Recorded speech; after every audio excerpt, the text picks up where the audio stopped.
परेशानी नहीं होगी।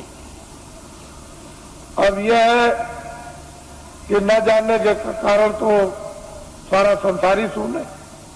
गृहस्थाश्रम बेकार है, काम बेकार है। और जान लिया तो गृहस्थाश्रम अपनी जगह, काम भी अपनी जगह हो जाएगा। तो हमने जो आपको बताया, क्योंकि आप तो अभी आदेश दूंगा आपको अभी कि आपको मतलब ये जाना है, तो भूमि जोतक खेतिहर काश्तकारों का तो देश में अभियान चल रहा, साथ ही साथ कर्मचारी अधिकारियों का कार्यक्रम चल रहा, साथ ही साथ में सेठ साहूकार दुकानदार उद्योगपतियों का भी कार्यक्रम इसी के साथ साथ चल रहा, और साथ ही साथ यानी छात्रों का भी कार्यक्रम चल रहा। मैं तो ये समझता हूं कि इसमें सब आ जाएंगे। छात्रों में सबके छात्र आ गए, दुकानदारों में सब जातियों के दुकानदार और सेठ साहूकार उद्योगपति आ गए, और कर्मचारियों में सब दफ्तरों के यानी कर्मचारी सभी जातियों के आ गए, और भूमि जोतक खेतिहर काश्तकारों में सब कौमों के भूमि जोतक और खेतिहर काश्तकार आ गए। तो चारी जातियों का बंटवारा कर लीजिए। मैं ध्यान ले जाता हूं कि जरा इनके बारे में भी सोचा जाए। तो मैं सोचता हूं कि कितना इनको वेतन मिलता होगा, तो इतना वेतन मिलता होगा इनको, इसमें कितना कट जाता है वो भी मैं जानता हूं कि इनकम टैक्स कितना कटता है, और फिर इनका बीमा और ये वो योजनाओं में कितना चला जाता होगा, तो इनके हाथ में कितना बचता है वो मुझे सब मालूम, उससे पूरा नहीं पड़ता, बिल्कुल पूरा नहीं पड़ता। जजों का सुप्रीम कोर्ट के पूरा नहीं, हाई कोर्ट के पूरा नहीं, डिस्ट्रिक्टों का पूरा नहीं, डीएम का पूरा नहीं, एसपी का पूरा नहीं, और इनका पूरा नहीं और उनका पूरा नहीं, तो छोटे कर्मचारियों का उनका तो बिल्कुल ही पूरा नहीं। क्योंकि महंगाई तो सब पर समान है और टैक्स भी सब पर समान है। तो असली बात यह है कि जो सरकार, जो राजा अपने मजदूरों पर टैक्स लगा दे व्यवसाय कर, वो सबसे गिरा हुआ राजा, उससे गिरा हुआ कोई नहीं हो सकता। उसका ज्ञान खो गया, उसकी कला कौशल खो गई और उसकी योजना खत्म हो गई। जो राजा अपने मजदूरों पर व्यवसाय कर लगा दे, अरे कर्मचारी अधिकारी जो बेचारे काम करते हैं, ये कौन है? मजदूर 15 दिन 14 दिन की छुट्टी ले ले और छुट्टी साल की खत्म हो जाए, डॉक्टरी भी बीमारी की छुट्टी खत्म हो जाए, तो जब ये छुट्टी लेते हैं तो इनकी मजदूरी कट जाती है, यानी पे कट जाती है। तो ये सब लोग मजदूरी के लेके जोखिम में आते हैं। व्यवसाय का मतलब यह है कि 10 रुपए घाटा और 1 लाख रुपए मुनाफा, ये है व्यवसाय, ये है मजदूरी। व्यवसाय अलग है और मजदूरी अलग है। तो ये कह करके अगर लगा दिया जाए कर्मचारी अधिकारियों पर कि ये है व्यवसाय कर, तो ये मर जाएंगे। तो मैं कभी कभी उन लोगों की तरफ ध्यान ले जाता हूं जहां पर कि 20 साल और 25 साल और मतलब सजाए मौत देते हैं, और उनका उस वेतन में जब खर्चा नहीं पूरा होता है तो उनके घर में बच्चे और बच्चियां, तो जज है 10 लाख दो, 20 लाख दो, ये सामान दो, ये सामान दो, खर्चा तो पूरा नहीं पड़ता, तो चिंता सवार रहती। और जब इसको घर की चिंता सवार बच्चे बच्ची की होगी, तो न्यायालय में बैठ करके यानी मतलब ये स्वच्छ है, यानी निर्बल बुद्धि से कैसे न्याय कर सकेंगे, क्योंकि वो परेशानी चिंता में घिरे हुए। तो मैं कभी कभी ये बात सोचा करता हूं कि जब उनका रिटायरमेंट आ जाता है और वो रिटायर हो जाते हैं और उस वेतन जो उनको पेंशन मिलेगी उसमें पूरा नहीं पड़ता, तो फिर ये क्या करते हैं, किसी फैक्ट्री में अगर जगह नहीं किसी फैक्ट्री में मिली और किसी जगह सेठ साहूकार के यहाँ नहीं मिली, तो फिर न्यायालय में आते हैं और वकील की हैसियत से फिर काम करना शुरू कर देते हैं। तो कटघरे में खड़े होते हैं,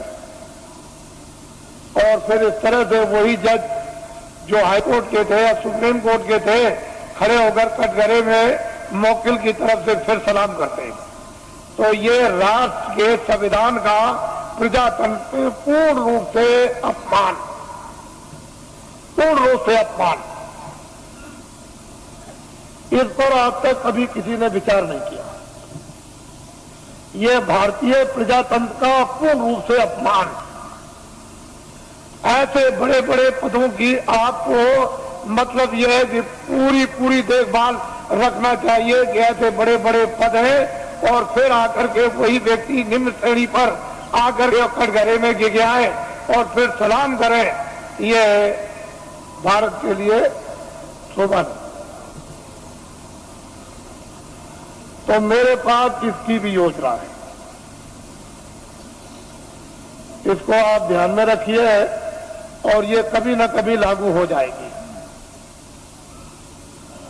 पूरी योजना है, कभी लागू हो जाएगी। मैं इतना ही विश्वास आपको दिलाना चाहता हूं कि कर्मचारी अधिकारियों का काम हो जाएगा, मासिक वेतन इनका पूरा सुविधा इनको मिलेगी, टैक्स महंगाई कम हो जाएंगे और पूरी सुविधा मासिक वेतन बचेगा। छात्रों को काम नौकरी बिना ढूंढे हुए मिलेगी और भूमि जोतकों का सारा 40 सालों का सरकारी कर्जा में ब्याज के माफ हो जाएगा और सेठ साहूकारों का काला धन सबका सब 100 वर्षों के लिए सफेद करवा दिया जाएगा।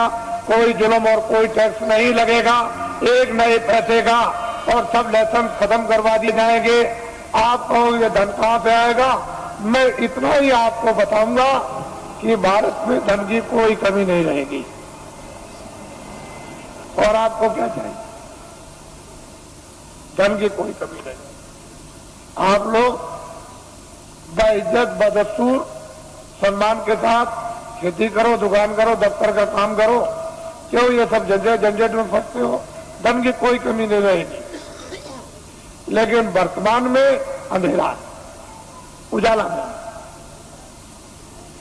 ये सब चीजें जो ये सूक्ष्म संकेत में आपको दी जा रही, इसके साथ बहुत गहरा मसाला है। या गहरा भंडार का हो या गहरा ज्ञान का हो, कोई ऐसी चीज है जो वास्तव में, और समय आने पर सब इस पर आकर के सब एकदम खड़े हो जाएंगे, अपने काम में लगे रहो। देखो ईश्वर का चमत्कार, अरे खुदा की खुदाइयत का करिश्मा, जरा देखो, उसका इंतजार तो करना ही पड़ेगा। आप थोड़ा बहुत इंतजार नहीं करोगे तो आपको जस और नाम और कीर्ति तो आपको कैसे मिलेगी? फिर उसमें आप भागीदार कैसे बनोगे? तो इंतजार तो थोड़ा करना ही। परिवर्तन का जब इतिहास बनता है तो इंतजार के साथ इतिहास बनता है। वैसे तो रावण मार दिया जाता, मरवा दिया जाता, महाभारत कहीं भी किसी कोने में बैठ के करवा दिया जाता, लेकिन मतलब है कि इंतजारी के साथ इतिहास नहीं बनता। इतिहास तब बनता है इंतजारी के साथ, काम के साथ। काम जो है वो इंतजारी है और कोई मालूम नहीं।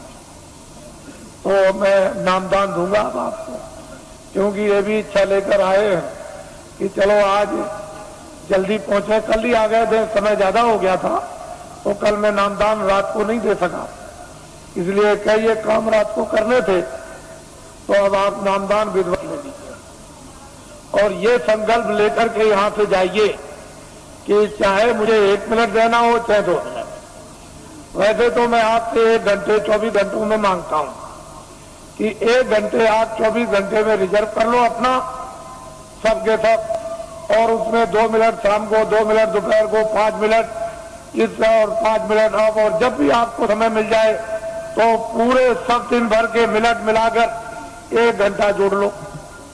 23 घंटे तक का घर के गृहस्थी के सोना ये वो सब ये आप इसमें लगा दो। 1 घंटे में ये काम आप भगवान का, आत्म जागृति का और उस भजन, और 23 घंटे। अब इससे और सप्ताह आपको क्या मिले?